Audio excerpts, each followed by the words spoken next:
हिमाचल की राजनीति के लिए पिछले 5 साल नवीनता लेकर आए हैं। इन 5 सालों में हिमाचल और इसके दोनों प्रमुख राजनीतिक दलों को नया नेतृत्व मिला है। 2 दशकों तक प्रेम कुमार धूमल और वीरभद्र सिंह को बारी बारी मुख्यमंत्री के रूप में देखने वाले हिमाचल प्रदेश में 2017 में उस समय एक उत्साह देखा गया था जब जयराम ठाकुर मुख्यमंत्री बने थे। इससे ठीक 5 साल बाद अब कांग्रेस के साथ साथ प्रदेश को भी नया नेतृत्व मिला है, सुखविंदर सिंह सुक्खू के रूप में। जयराम ठाकुर और सुखविंदर सिंह सुक्खू दोनों की पृष्ठभूमि में कई समानताएं हैं। दोनों सामान्य परिवारों से आते हैं। बचपन आर्थिक कठिनाई और परिवार की जिम्मेदारियों को उठाने में बीता। पढ़ाई के साथ साथ राजनीतिक में सक्रिय हुए और फिर लंबे संघर्ष के बाद दोनों प्रदेश में सत्ता के शीर्ष पर विराजमान हुए।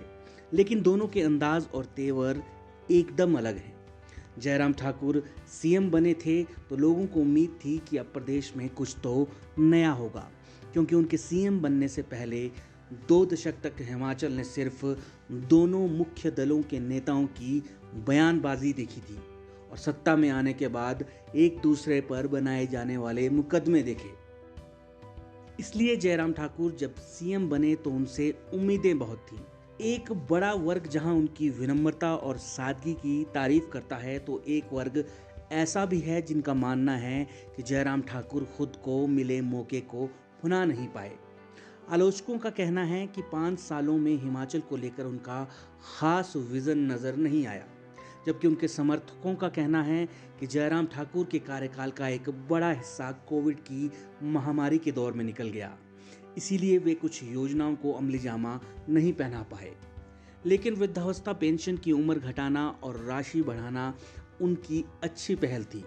साथ ही हिमकेयर, सहारा और शगुन जैसी कई सारी योजनाएं पहली बार हिमाचल में शुरू करने के लिए उन्हें याद किया जाएगा। हालांकि जयराम ठाकुर प्रदेश में बदले की भावना से की जाने वाली राजनीति का रिवाज खत्म करने का श्रेय लेते हैं, लेकिन उनका एक सपना तो अधूरा रह गया, बार बार सरकार बदलने के रिवाज को बदलने का। हिमाचल का रिवाज तो नहीं बदला, मगर इस बार ठीक उसी तरह कांग्रेस को ताज़ा नेतृत्व मिला है जैसे 2017 में बीजेपी को मिला था। सुखविंदर सिंह सुक्खू पहली बार प्रदेश के मुख्यमंत्री बने हैं। उनके कंधों पर ठीक वैसी ही उम्मीदों का भार है जैसा 5 साल पहले जयराम ठाकुर के कंधों पर था। ऐसे में अगले 5 साल हिमाचल की जनता कदम कदम पर उनका इम्तिहान लेने वाली है। क्या वो अवैध खनन और पेड़ कटान पर रोक लगा पाएंगे? क्या वो तबादला नीति लाकर सरकार का समय बचा पाएंगे? क्या कानून व्यवस्था को चाक चौबंद कर पाएंगे? क्या पारदर्शी प्रक्रिया से रोजगार मुहैया करवा पाएंगे? क्या स्कूल और कॉलेजों का स्तर बेहतर कर पाएंगे? क्या स्वास्थ्य संस्थानों का उद्धार कर पाएंगे? क्या वो टूरिज्म सेक्टर का उद्धार कर पाएंगे? क्या ढीले पड़े सिस्टम पर नकेल कस पाएंगे? ये वो कुछ सवाल हैं जिन्हें जनता हर सरकार से पूछती है और उम्मीद करती है कि उन पर कुछ तो काम हो। तो सवाल उठता है कि सीएम सुक्खू को क्या करना चाहिए? हिमाचल को आगे बढ़ाना है तो अपनी छवि की चिंता करने वाला मुख्यमंत्री नहीं, बल्कि बेबाक फैसले करने वाला दमदार मुख्यमंत्री चाहिए। नकारा अधिकारियों के सुझाव लेने वाला नहीं, बल्कि काबिल अधिकारियों से विमर्श कर निर्देश देने वाला सीएम चाहिए। रौबदार सीएम चाहिए जिसके आगे निकम्मे और निठल्ले राजनेता और अधिकारी भी थर थर कांपे। हिमाचल को चाहिए सिंगापुर के पहले प्रधानमंत्री ली कुआन यू जैसा नेता, जो कठोर से कठोर फैसले लेने का दम रखे। तभी कम आबादी वाला हिमाचल सिंगापुर की तरह कमाल कर पाएगा। अगर सुखविंदर सिंह सुक्खू इन पैमानों पर खरे उतरे तो उनकी छवि खुद ब खुद बेहतर बनी रहेगी और उन्हें सरकार रिपीट करवाने की चिंता भी नहीं करनी होगी। अगर मौका मिला है तो मुख्यमंत्री को इस मौके को भुनाना चाहिए। सीएम सुक्खू के पास होने के लिए कुछ नहीं है, मगर पाने के लिए बहुत कुछ। वो प्रदेश के हर हिस्से की जनता का प्रेम तभी हासिल कर पाएंगे जब वो हिमाचल के पुनर्निर्माण के लिए किसी बात की चिंता किए बगैर जुट जाएं। किसी की मजाल नहीं होगी जो जनहित में कठोर फैसले लेने वाले सीएम को भी कुछ कह पाए। न पार्टी, न आला कमान और न ही कोई और नेता।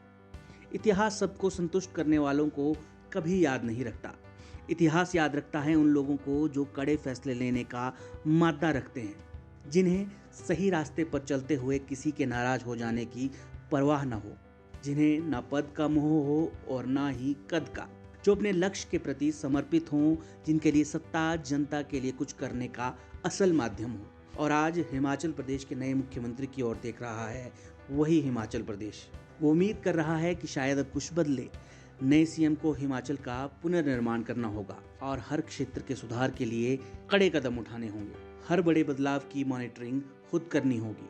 अपनी सरकार या पार्टी से जुड़े लोग कुछ गलत करते हैं तो उन्हें बचाने की बजाय सबसे पहले उन पर ही कड़ी कार्रवाई के उदाहरण पेश करने होंगे। समय लगेगा मगर ये असंभव नहीं है। पूरा हिमाचल देख रहा है कि उसके नए मुख्यमंत्री के अंदर कितनी इच्छा शक्ति है।